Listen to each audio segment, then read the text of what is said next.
A sad irony of the Joker is that it's only after his descent into madness that Arthur appears happy and confident.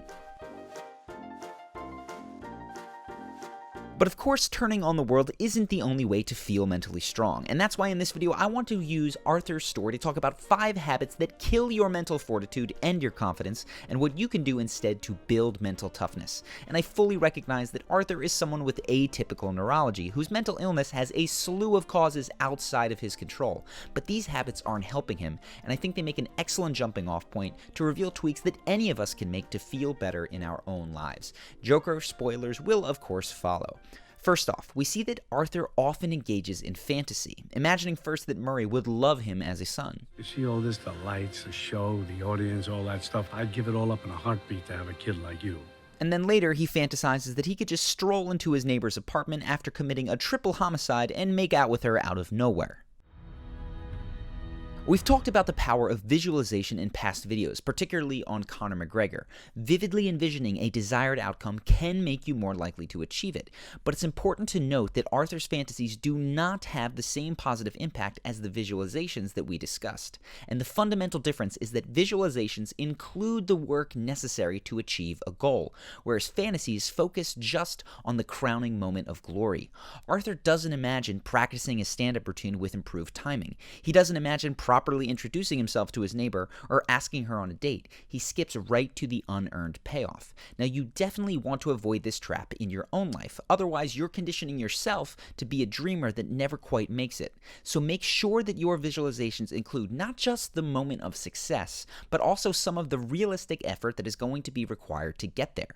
That will inspire you to take the appropriate actions rather than simply waiting for miracles to occur. Which takes us to the second point. Arthur and his environment undermine his own self-efficacy. He doesn't feel as if he can take steps to change his life. And we see an example of when he's falsely accused of stealing a sign from work, he barely protests. Never even returned his sign.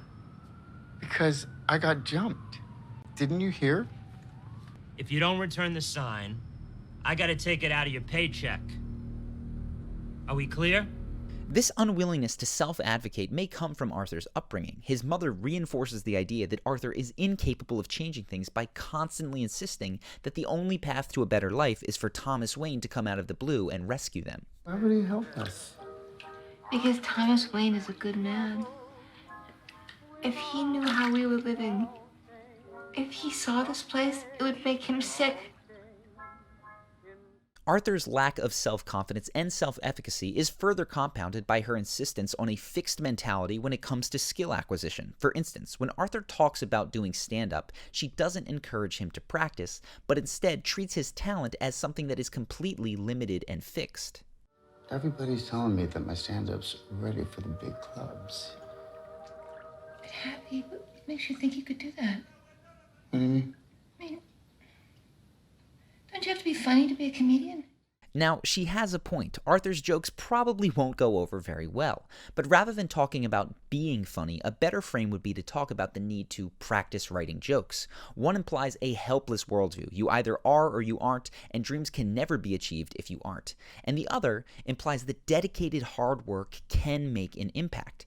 But instead, Arthur feels helpless, with the exception of the one thing that ever gave him power: violence. Now, your circumstances may not be as dire as Arthur's, but the lesson remains. If you want to feel confident, don't undercut your own self-efficacy. Take steps, even small ones, to affirm that you can improve your life, be it by exercising, striking up conversation with people that you encounter during your day, or standing up for yourself when you feel that you're being treated unfairly. We have videos that can help you specifically with starting those conversations and on the best ways to handle conversational aggression, but the mindset that you can achieve and are worthy of an excellent life, no matter where you start from, is absolutely true. And that's what I want to emphasize to you here. Now, the third thing that I want to talk about is a problem that many of us face, which is that Arthur has no outlet where he can honestly express his emotions, particularly the most challenging ones. All I have are negative thoughts. The one supposed person who is to be an outlet, Arthur's social worker, doesn't even listen to him, or at least Arthur doesn't feel that she does. You don't listen, do you? I don't think you ever really hear me. Bottling up your emotions is the common prescription in modern society. Suck it up, tough it out, keep your chin up, we say. And this all has its place, like when you need to power through a difficult day without breaking down. But there needs to be a release valve for the tension that gets built up, because if you don't, what Carl Jung called the shadow can overtake you. That is to say that all of your repressed feelings will find a way out, often in a destructive fashion. Arthur can't express and integrate his difficult emotions, and eventually he becomes his shadow, the Joker. The solution for Arthur and for the rest of us is to find some sort of healthy outlet for challenging emotions. Arthur was onto something here, as creative outlets like journaling and stand-up can be great ways to transform inner turmoil. Other people prefer vigorous exercise or hitting a punching bag to give their aggression an outlet. However you do it, integrating your shadow side will make you feel much more mentally sound and likely more confident, since you're no longer denying aspects of yourself, which highlights the next main point. Arthur inadvertently disowns aspects of himself, sometimes by labeling his emotions away. Give me up! I'm not talking to you until you stop being angry! Okay, I'm not angry. Please. And other times with all-encompassing language that doesn't acknowledge the true complexity of his emotional life. I never heard him cry. He's always been such a happy little boy. I haven't been happy 1 minute of my entire life. Now, in conversation, there's nothing wrong with saying that you're not mad to calm yourself down or calling yourself a happy person, but it's important to realize that our emotional lives are complex and they do not fit neatly into the language that we often use to describe ourselves. When we feel forced to make our emotions conform to the way in which we describe ourselves, for instance, by living up to our happy reputation, we engage in self-denial, and if that's done over a long period of time, it can cause the eruption of the repressed shadow. A particular thing to keep in mind if you're an introverted fan of this channel is that you don't always have to push yourself to be charismatic, social, and extroverted. Honoring the part of yourself that just wants to be alone sometimes is totally healthy. And this brings us to our last point. Everything that we have discussed results in Arthur's total hatred of the world. I killed those guys because they were awful. Everybody is awful these days. It's enough to make anyone crazy. Not everybody, and I'll tell you this, not everyone is awful. You're awful, Murray. People don't care about Arthur, and so in return, he doesn't care about them. If it was me dying on the sidewalk, you'd walk right over me. I pass you every day and you don't notice me. But these guys, what, because Thomas Wayne cried about them on TV? Now, this belief enrages Arthur to the point of murder, and it's certainly true that we see people treat Arthur terribly without ever considering his feelings. But it's also true that we don't see Arthur follow his own advice. He doesn't put himself in the other guy's shoes. For instance, he doesn't consider that maybe Thomas Wayne wouldn't take kindly to the man who stuck his fingers in his son's mouth and strangled his butler. He doesn't consider that Randall's lying about the gun was probably motivated to save his own job, the same way that Arthur lied about the gun in an attempt to save his job. Please. I love this job. It's a prop. It's part of my act now. That's bullshit. Bullshit. Besides, Randall told me you tried to buy a 38 off him last week. Randall told you that? Fuck up, Arthur. Were Arthur more able to think what it's like to be the other guy, he might find forgiveness or simply compassion for his deeply disturbed mother. He might think about a better way to contact Thomas Wayne so as not to put him on the defensive. Now, obviously, Arthur has trauma and serious untreated mental illness, so this point isn't so much about what he should have done, but about what we can learn from him. Perhaps you can think what it's like to be the other guy at some point today, maybe even if it's someone that you feel has wronged you.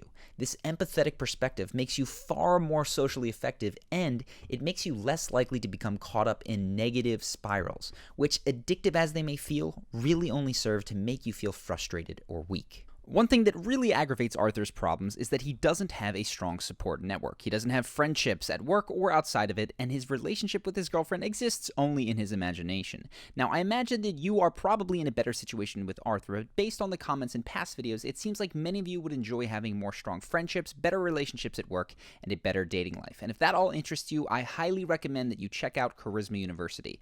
Charisma University is our step-by-step guided online program that is guaranteed to make you more confident and charismatic charismatic in just 30 days. And when you are confident and charismatic, people are more naturally drawn to you. It's easier to make friends, get more dates, have strong relationships with your coworkers and superiors. The list goes on.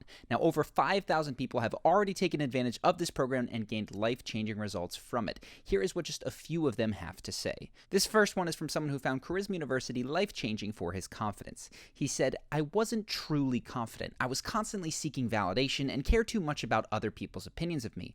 But now my life has improved tremendously. I find it way easier to connect with people, to have great interactions, and to be happy even if things don't go the way I want them to.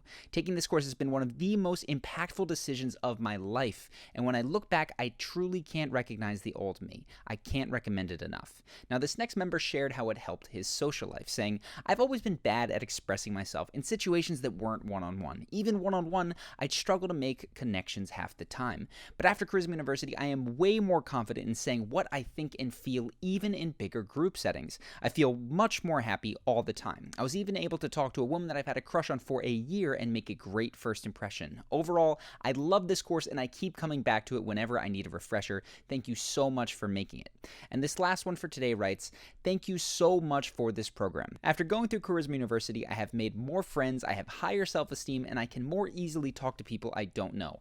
I've solidified my values and I know who I am now. Also, even though this program is only 30 days long, it comes with a 60-day money-back guarantee, which is 100% for any reason whatsoever. This means that you can either become more charismatic and confident, or you get every single penny back. So if that's of interest to you, click on the link on your screen now or the link in the description below to find out more about Charisma University. Either way, I hope that you've enjoyed today's video, and I'll see you in the next one."